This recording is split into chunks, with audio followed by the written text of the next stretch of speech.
Unit 10. Quality. Recording 10.1. How do you define quality in business? How important is it? Delivering good quality is absolutely fundamentally important to any business. I believe the best way to define quality is to look very closely at customers' expectations and then to look at the ability of a business to meet or exceed those expectations consistently.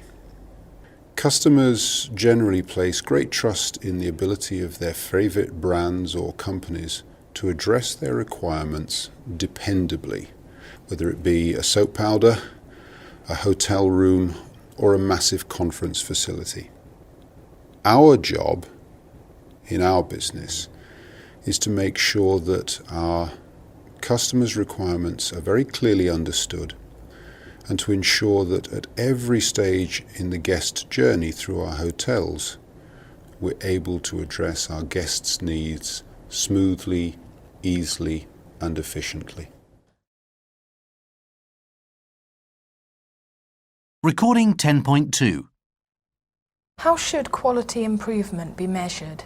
Well, as a general guide, I'd say quality improvement should be measured consistently over a period of time and very accurately so that everybody believes in the reports and the figures that are circulated around an organisation.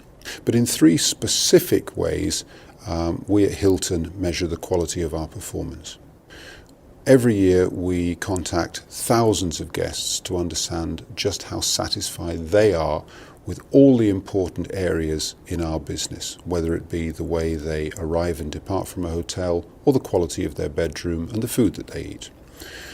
We contact all of our team members, the people who work for us around the world, to understand how satisfied they are with the experience of working for Hilton, their career development and the training they receive. And finally, we look at how efficiently and consistently we deliver our own operational standards. So if we, for example, say that no one should take longer than a couple of minutes in a queue to be checked into our hotel, are we delivering that consistently around the world? And we do that through mystery visits to all of our hotels.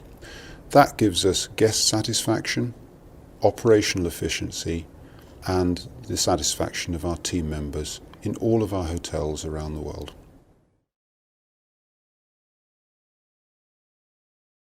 Recording 10.3.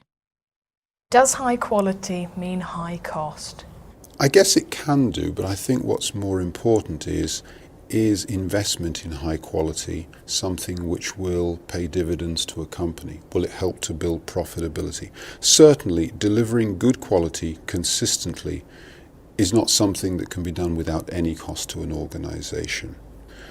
Investment in good people, in good training, in efficient practices and processes will always mean that there is investment required. However, it should also be at the heart of delivering what any organisation's customers are looking for. And if they're satisfied and if they keep coming back as a result, then what should follow is healthy revenues and even healthier profits. And that for me makes investment in quality something that's very affordable. In fact, it's absolutely essential. Recording 10.4.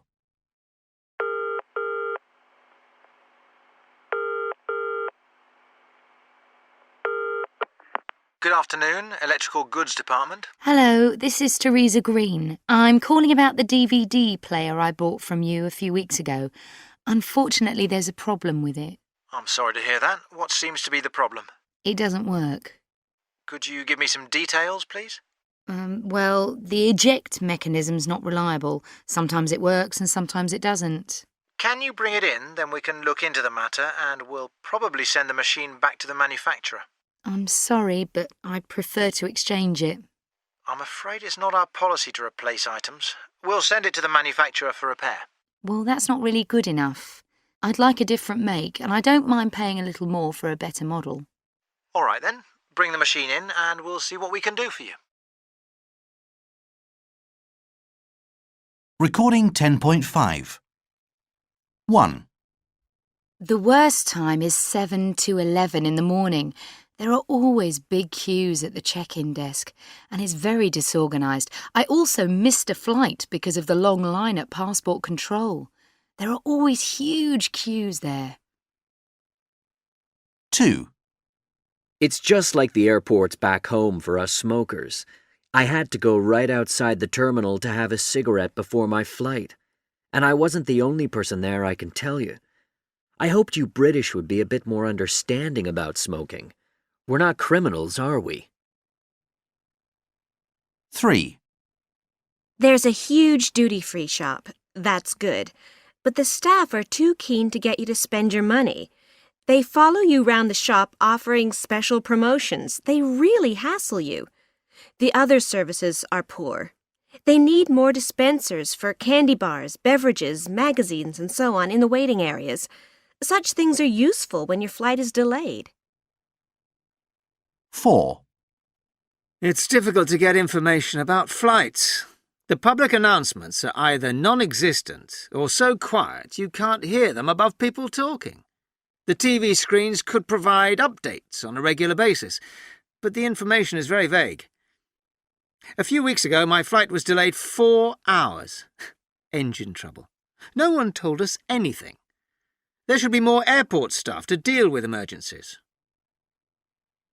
5, You need to provide guards or officials to watch passengers and their belongings. I put my briefcase down when I was getting money out of a cash machine. It was gone in a flash. Never saw who took it. I had my laptop in it, and I wasn't insured. I talked to another passenger. He'd had small things stolen from his luggage on 3 occasions.